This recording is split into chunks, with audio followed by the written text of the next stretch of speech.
Hello dear student, आप सभी का स्वागत है अपने चैनल जीत विज्ञान पर। और आज हम आपको लेकर आए हैं बीएससी 6 सेमेस्टर बॉटनी का सेकंड पेपर। ये आपके एग्जाम की दृष्टि से बहुत ही महत्वपूर्ण क्वेश्चन का कलेक्शन किया है मैंने। इसमें आपको 40 क्वेश्चन देखने को मिलेंगे और सभी क्वेश्चन के आंसर नीचे दिए हुए हैं। तो क्वेश्चन को अपने मन में ही सॉल्व करना है, उसके बाद मैं आपको आंसर शो करूंगा जिससे आपके पेपर सेकंड की प्रैक्टिस हो सके। तो चलते हैं बिना देर किए हुए, हम पढ़ते हैं अपना क्वेश्चन। अगर डियर स्टूडेंट आपने अभी हमारा चैनल सब्सक्राइब नहीं किया है तो चैनल को सब्सक्राइब करें, शेयर करें एंड लाइक कर दिया करें, जिससे हमें मोटिवेशन प्राप्त होता है। तो हम पढ़ते हैं पहला क्वेश्चन। इकोसिस्टम का मुख्य घटक कौन होता है? आपको ये हिंदी और इंग्लिश दोनों मीडियम में दिया गया है। तो what is the main component of an ecosystem? तो only biotic, only abiotic, both biotic and abiotic, only plants. तो डियर स्टूडेंट, इकोसिस्टम में हमारे दो प्रकार के घटक होते हैं, बायोटिक और अबायोटिक।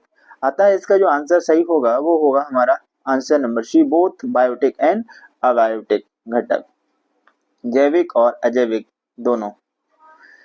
अगला क्वेश्चन है, पृथ्वी का सबसे बड़ा जैवमंडल कौन सा है? बहुत ही महत्वपूर्ण क्वेश्चन है। तो what is the largest biosphere on earth?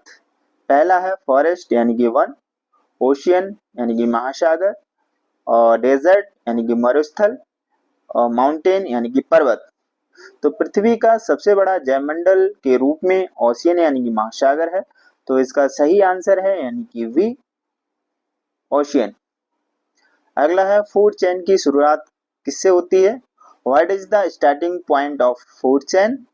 तो फूड चेन की स्टार्टिंग किससे होती है ये हम पढ़ेंगे। देखते हैं, कंज्यूमर से, प्रोड्यूसर से, डिकम्पोजर्स या हर्बीवोर्स। यानी कि इसमें आपको चार ऑप्शन दिए हुए हैं। कंज्यूमर यानी कि उपभोगकर्ता, प्रोड्यूसर जो उत्पादक होते हैं, ग्रीन प्लांट होते हैं, और डिकम्पोजर्स जो अपघटक होते हैं जैसे बैक्टीरिया है, फंजाई है आदि, हर्बीवोर्स जो शाकाहारी हैं, शाकाहारी एनिमल।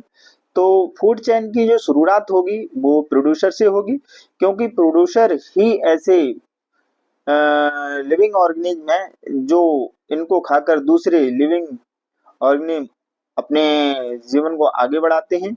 तो इसका सही आंसर है प्रोड्यूसर यानी कि उत्पादक, जो कि ग्रीन प्लांट कहलाते हैं। तो ये फूड चेन की शुरुआत यहीं से स्टार्ट होती है। अगला क्वेश्चन है हमारा, इकोलॉजी शब्द को किसने प्रस्तावित किया था? बहुत ही कॉमन क्वेश्चन है और बहुत बार पूछा गया है। तो पढ़ते हैं, who coined the term ecology? Darwin, Linnaeus, Ernest Haeckel या मेंडल? तो आप देख सोचिए, इसका विचार कीजिए कि इसका आंसर, सही आंसर क्या है। तो मैं आपको बताता हूँ, इसका जो सही आंसर है वो है हमारा सी, अर्नेस्ट हैकेल। कितने लोगों का सही हुआ ये आप कमेंट बॉक्स में अवश्य बताना। अगला है हमारा, ऑटो इकोलॉजी का अध्ययन किससे होता है? What does auto ecology study? Community, individual species, ecosystem या पॉपुलेशन? तो इसका जो सही आंसर है वो है आंसर नंबर बी, यानी कि इंडिविजुअल स्पीसीज। अगला है, पृथ्वी पर ऊर्जा का प्रमुख स्रोत क्या है? What is the main source of energy on earth? Water, wind, soil, sun? सोच के बताइए। तो इसका जो सही आंसर है, पृथ्वी ऊर्जा का प्रमुख स्रोत है, वो है हमारा आंसर नंबर सी, यानी कि डी, सूर्य, सन। जैव विविधता का सबसे बड़ा क्षेत्र कौन सा है? Which is the largest biodiversity hotspot? Sahara, Amazon rain forest, Himalayas या डिकैन प्लेट्यू? तो इसका जो सही आंसर है हमारा वो है बी, अमेजोन रेन फॉरेस्ट। अगला क्वेश्चन है, एक एनर्जी फ्लो का नियम क्या है? What is the rule of energy flow? तो साइकिल, यानी चक्रीय होता है, वन वे होता है, एक दिशा में होती है एनर्जी का फ्लो, या रिवर्सेबल होता है, या नन ऑफ दिस। तो सोचिए इसका सही आंसर कौन सा होगा। मेरे अकॉर्डिंग जो सही आंसर है वो answer number B, one way, एक दिशा में एनर्जी का फ्लो होता है। अगला है अपघटक कौन होते हैं, हु आर द डिकम्पोजर्स। तो डिकम्पोजर्स वो होते हैं जो किसी भी चीज का डिकम्पोज कर देते हैं, सड़ा सड़ा गलाकर उसे मिनरल्स में कन्वर्ट करने का वर्क करते हैं, वो कहलाते हैं डिकम्पोजर्स। तो यहाँ पर जो दिए हैं आपको ऑप्शन, प्रोड्यूसर्स, हर्बिवोर्स, या fungi and bacteria and carnivorous. तो आपको इसमें सही आंसर का चूज करना है। तो इसका सही आंसर होगा हमारा answer number C, fungi and bacteria. Fungi and bacteria जो वातावरण के जो मृत का ऑर्गेनिक डेड मटेरियल होता है उनको ये डिकम्पोज करने का वर्क करते हैं, इसलिए डिकम्पोजर्स कहलाएंगे। अगला है हमारा answer number, question number 10, green house gas होती है। आपको बताना है कि ग्रीन हाउस गैस कौन सी है। Which is the main green house gas, oxygen, carbon dioxide, helium, nitrogen. तो इसका जो सही आंसर है वो हमारा कार्बन डाइऑक्साइड है। अगला है इकोलॉजी का अध्ययन किस किस किस में होता है। व्हाट इज इकोलॉजी स्टडी, किस में अध्ययन होता है। तो फॉसिल्स का होता है, ऑर्गेनिज्म एंड एनवायरनमेंट का होगा, जेनेटिक्स का होगा, या इवोल्यूशन का होगा। तो इसका जो सही आंसर है वो आंसर नंबर हमारा वी है। आप ऑर्गेनिज्म एंड एनवायरनमेंट के बीच की जो स्टडी करते हैं उसी को हम इकोलॉजी कहते हैं। तो इसका सही आंसर वी होगा। अगला है प्राइमरी कंज्यूमर्स कौन होते हैं, who are the primary consumers. Herbivores, carnivores, decomposers, omnivores. Primary consumers होते हैं जो ग्रीन प्लांट को खाते हैं, यानी कि हर्बीवोर्स, शाकाहारी। अगला है which is not biotic component, इनमें से कौन सा जैविक घटक नहीं है। बैक्टीरिया, फंजाई, सॉइल, या मृदा। Which is not biotic component,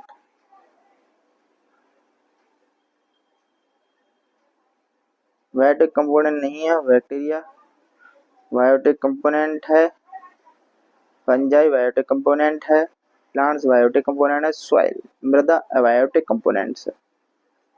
अगला है primate of energy is always, ऊर्जा का प्राइमेट सदैव होता है। तो ऊर्जा का प्राइमेट हमेशा अपराइट होता है। इसका आंसर है इन्वर्टेड, अपराइट, लीनियर, या सर्कुलर। तो इसका आंसर भी होना चाहिए अपराइट, यानी कि सीधा। अगला है organism which prepares its food which is called, जो जीव अपना भोजन स्वयं बनाते हैं उनसे क्या कहते हैं। हेटेरोट्रॉफ, सैप्रोफाइट, ऑटोट्रॉफ, या फिर पैरासाइट्स। तो इसका जो सही आंसर आपके अकॉर्डिंग होगा वो सोच के बताइए। मेरे अकॉर्डिंग जो सही आंसर है वो आंसर शी, ऑटोट्रॉफ, स्वपोषी, जो अपने आप से भोजन बना लेते हैं वो ऑटोट्रॉफ, स्वपोषी कहलाएंगे। अगला है अबायोटिक कंपोनेंट इज इंक्लूड, जैविक घटकों में कौन सा शामिल है। Plants and animals, bacteria and fungi, light, air, temperature, insect and reptiles. सोचिए और अपने आंसर दीजिए। तो इसका सही आंसर होगा answer number C, light, air, temperature, प्रकाश, वायु और तापमान। अगला है ecological succession is, ecologic succession क्या है। Sudden change, gradual replacement of species, invasion, या फिर नन। नन। तो अब सोचिए इसका सही आंसर क्या होगा। तो सही आंसर का हमारा वो है B, gradual replacement of species, जातियों का क्रमिक प्रस्थापन, नए नए स्पीसीज का आना ही इकोलॉजिकल सक्सेशन कहलाता है। अगला है क्लाइमेक्स कम्युनिटी इज, क्लाइमेक्स समुदाय क्या होता है। Unstable, temporary, stable and mature and artificial. Climax community is, इसका सही आंसर है unstable, temporary, stable and mature. तो मुझे लगता है आपने अपना आंसर सोच लिया होगा। इसका जो सही आंसर है वो answer number C, stable and mature. Pioneer species are, pioneer जातियां कौन सी होती हैं। Last to colonize, first to colonize, middle stage, या नन। तो पॉनियर जो स्पीसीज होती हैं वो आपके अकॉर्डिंग कौन सी होंगी? वो इसका आंसर नंबर है हमारा बी, यानी फर्स्ट एंड कॉलोनाइज, पहले उपनिवेश बनाने वाली। Nitrogen fixation is carried out by, nitrogen स्थिरीकरण किसके द्वारा होता है? Fungi, blue green algae, protozoa, virus. तो इसका सही आंसर होगा नाइट्रोजन फिक्सेशन का जो मुख्य कार्य होता है वो ब्लू ग्रीन एल्गी यानी नीले हरी शैवाल करते हैं। तो इसका जो सही आंसर है वो आंसर नंबर बी होगा। अगला है which of the following is a xerophyte, xerophyte निम्न से कौन सा जीरोफाइट है? लोटस, ओपेंसिया, हाइड्रा या राइस। तो ऐसे प्लांट को आपको देखना है जो शुष्क कंडीशन यानी कि जहाँ पानी की बहुत कमी होती है वो ऐसी जगहों पर उग सकते हैं, उनको हम जीरोफाइट कहते हैं। तो इसका जो सही आंसर होगा वो ऑप्शन नंबर बी, ओपेंसिया यानी कि नागफनी। इन इकोलॉजी कल primate top consumer are, top consumer में कौन आते हैं? हर्बीवोर्स, कार्निवोर, प्रोड्यूसर और पैरासाइट। जो सबको खा लेते हैं वो कहलाते हैं आपके मांसाहारी यानी कार्निवोर्स। हर्बीवोर्स यानी शाकाहारी, प्रोड्यूसर्स उत्पादक, पैरासाइट यानी परजीवी। तो इसका जो सही आंसर है वो आंसर नंबर बी यानी मांसाहारी टॉप कंज्यूमर्स के अंतर्गत आते हैं। अगला है which is an example of the aquatic ecosystem, निम्न कौन जलीय परिस्थितियों के तंत्र का उदाहरण है? डेजर्ट, फॉरेस्ट, पॉन्ड और grassland. Which is the example aquatic ecosystem. तो एक्वाटिक इकोसिस्टम का जो एग्जाम्पल है वो है हमारा तालाब। तालाब में जो इकोसिस्टम तैयार होता है उसमें जल के अंदर पाए जाने वाले जीव कहलाते हैं, वो सब एक्वाटिक इकोसिस्टम के अंतर्गत आते हैं। तो इसका सही आंसर है आंसर नंबर हमारा सी यानी कि तालाब, pond. The gaseous cycle is, गैसीय चक्र कौन सा है? फास्फोरस साइकिल है, नाइट्रोजन साइकिल है, सल्फर साइकिल है, ऑल। तो इसका सही आंसर है वो नाइट्रोजन साइकिल है। और अगला क्वेश्चन है हमारा biome is defined as, biome किसे कहते हैं? Species, community, major ecosystem type, प्रमुख पारिस्थितिक तंत्र या फिर ऑर्गेनिज्म। तो इसका बायोम क्या है? मेजर इकोसिस्टम टाइप जो है वो बायोम कहलाएगा। म्यूचुअलिज्म क्या है? म्यूचुअलिज्म क्या है? म्यूचुअलिज्म क्या है जिसमें plus plus, plus minus, minus minus या जीरो जीरो। प्लस प्लस का मतलब है दोनों को लाभ होना, किसी को हानि नहीं होना। प्लस और माइनस का मतलब होता है एक को लाभ और एक को हानि। सी का मतलब है माइनस माइनस का मतलब है दोनों को हानि, और डी का मतलब है कुछ नहीं। तो इसका म्यूचुअलिज्म का मतलब होता है कि दोनों आपस में परजीविता है। तो इसका आंसर ए सही है, यानी कि दोनों को ही लाभ प्राप्त होता है। तो ऐसे जीवन को हम म्यूचुअलिज्म कहते हैं। इसका सही आंसर है दोनों को लाभ, यानी कि answer number A. Which plant is the halophytes, halophytes कौन से हैं? नीम, राइस, राइजोफोरा और मैंगो। तो इसमें सही आंसर आंसर नंबर सी यानी कि राइजोफोरा। कीस्टोन स्पीसीज, कीस्टोन जाति कौन क्या होती है? द मोस्ट डोमिनेंट स्पीसीज होती है, मोस्ट एबंडेंट होती है, मेंटेन्स इकोसिस्टम स्ट्रक्चर या लीस्ट इंपोर्टेंट। बहुत महत्वपूर्ण क्वेश्चन है आपके लिए कीस्टोन स्पीसीज। तो इसका आंसर होगा हमारा सी, पारिस्थितिक संरचना बनाए रखने वाली। अगला है decomposers convert organism matter into, अपघटक जैविक पदार्थ किस में बदलते हैं? प्रोटीन में, मिनरल्स एंड न्यूट्रिएंट्स में, एनर्जी में, कार्बोनेट्स में।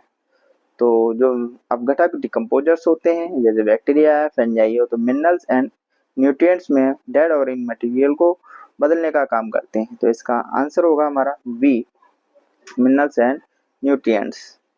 अगला है which is the pollutant gas, pollutant gas कौन सी होती है? प्रदूषक गैस कौन सी है? ऑक्सीजन है, कार्बन डाइऑक्साइड है, सल्फर डाइऑक्साइड है, हीलियम है।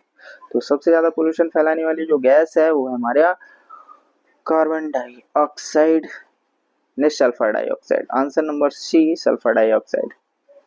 अगला है tropical rain forest is found near, उष्णकटिबंधीय वर्षावन कहाँ पाए जाते हैं? पोल्स, इक्वेटर, ट्रॉपिकल का या आर्कटिक। तो इसका सही आंसर है भूमध्य रेखा पर यानी कि इक्वेटर पर। इक्वेटर पर सबसे अधिक वर्षा होती है, सबसे ज्यादा डाइवर्सिटी पाई जाती है। अतः ट्रॉपिकल रेन फॉरेस्ट जो है वो हाँ इक्वेटर मध्य रेखा पर देखने को मिलते हैं। अगला है इंडिकेटर स्पीसीज इंडिकेट, सूचक जातियां किसकी सूचना देती हैं? पॉल्यूशन लेवल की, एनर्जी फ्लो की, डिकम्पोजर, टेम्परेचर की। तो इंडिकेटर जो जातियां होती हैं, स्पीसीज होती हैं, वो प्रदूषण स्तर की जांच सूचना देती हैं, पॉल्यूशन लेवल की जानकारी देती हैं, जैसे कि लाइकेन, क्योंकि लाइकेन SO2 के प्रति बहुत ही सेंसिटिव होता है और जहाँ SO2 पोल्यूशन सबसे ज़्यादा होता है वहाँ पर ये स्पीसीज नहीं पाई जाती, तो इससे हम कह सकते हैं ये पोल्यूशन इंडिकेटर होते हैं। अगला है एसिड रेन कॉज्ड बाय, अम्लीय वर्षा से किससे होती है? CO2 से होती है, SO2 NO2 से होती है, ओजोन या मेथेन से होती है। तो इसका भी सही आंसर होगा आपके अकॉर्डिंग क्या होगा? मेरे अकॉर्डिंग जो आंसर है वो बी है, SO2 and NO2, sulphur and nitrogen oxide अधिक जब पहली बारिश के साथ निकल गिरती है, मिलकर बारिश में मिल जाती है, तो उसको हम एसिड रेन के नाम से जानते हैं। अगला है lichen are example of, lichen किसका उदाहरण है? अभी जैसे मैंने बताया था, पैरासिटिज्म, कम्युनिकेशन, म्यूचुअलिज्म या प्रेडिकेटर। तो लाइकेंस किस प्रकार किससे बनता है? तो लाइकेंस में आपको बताऊं कि लाइकेंस जो है वो एक प्रकार से फंजाई और एल्गी का एसोसिएशन है, और दोनों ही ये म्यूचुअलिस्ट फॉर्म परस्परवाद में सहजीविता के रूप में रहते हैं, दोनों को ही लाभ होता है, इसलिए जो इसका सही आंसर होगा वो आंसर नंबर सी होगा, mutualism. Lowest trophic level is, न्यूनतम ट्रॉफिक स्तर कौन सा है? हर्बीवोर्स, कार्निवोर्स, प्रोड्यूसर्स या ओमनिवोर्स। न्यूनतम ट्रॉफिक लेवल, तो ये होगा न्यूनतम ट्रॉफिक लेवल, हमारा होगा answer number C, producers. The branch of species dealing with the interaction between the organism and environment, जीवों और पर्यावरण के बीच संबंधों का अध्ययन किस शाखा में होता है? Physiology, ecology, taxonomy, genetics. सही आंसर आपका होगा आंसर नंबर बी, इकोलॉजी। अगला है the maximum energy is found and, अधिकतम ऊर्जा कहाँ होती है? Top of pyramid, middle, bottom और इक्वल। तो maximum energy is found at top of pyramid, middle, bottom and below. तो आधार पर होती है सबसे ज्यादा एनर्जी, तो बॉटम प्रोड्यूसर्स पर आधार पर होती है। डेजर्ट प्लांट एडेड बाई, मरुस्थलीय पौधे किस प्रकार के होते हैं? Broad leaves, spines, large and thin roots. तो मरुस्थलीय पौधे यानी कि जहाँ पानी की बहुत ज्यादा कमी होती है वहां पर जो प्लांट पाए जाते हैं वो अपने लीव्स को स्पाइन्स में यानी कांटों में परिवर्तित कर लेते हैं, जिससे वाष्पोत्सर्जन की प्रोसेस के द्वारा कम से कम पानी का लॉस हो। तो ये एक प्रकार के एडेप्टेशन है। तो आपके अकॉर्डिंग आप कौन सा आंसर का सही होगा? मरुस्थलीय पौधे किस प्रकार का अनुकूलित होते हैं? तो मरुस्थलीय पौधे अपने आप अपनी जो लीव्स होती हैं वो स्पाइन में कन्वर्ट कर लेते हैं, तो इसका सही आंसर है B. Hydrophytes are found in, hydrophyte कहाँ पाए जाते हैं? डेजर्ट में, वाटर बॉडीज में या फॉरेस्ट या माउंटेन्स में। तो इसका आपको देखना है कि हाइड्रो मतलब जल होता है, फाइट्स में प्लांट होते हैं, जो जलीय पादप होते हैं कहाँ पाए जाते हैं? तो जलीय पादप रेगिस्तान में नहीं पाए जाएंगे, फॉरेस्ट माउंटेन नहीं पाए जाएंगे, लेकिन ये जल में जहाँ जलमुक्त की बॉडी होती है, जलाशय, बांध, झील है, सही है, बंदरगाह है, तो यहाँ पर आपको देखने को मिलेंगे वाटर बॉडीज में हाइड्रोफाइट्स पाए जाते हैं। First trophic level in a food chain is carnivorous, herbivorous, producers, decomposers. तो first trophic level food chain is producers, उत्पादक है। अगला है, तो ये थे हमारे 14 क्वेश्चन आपके एग्जाम के लिए प्रैक्टिस सेट लगाया है। तो कैसा लगा है आपको? अगर ये सभी क्वेश्चन अच्छे लगे हैं और आप तो मेरे चैनल को सब्सक्राइब एंड शेयर अवश्य करें। Thank for watching.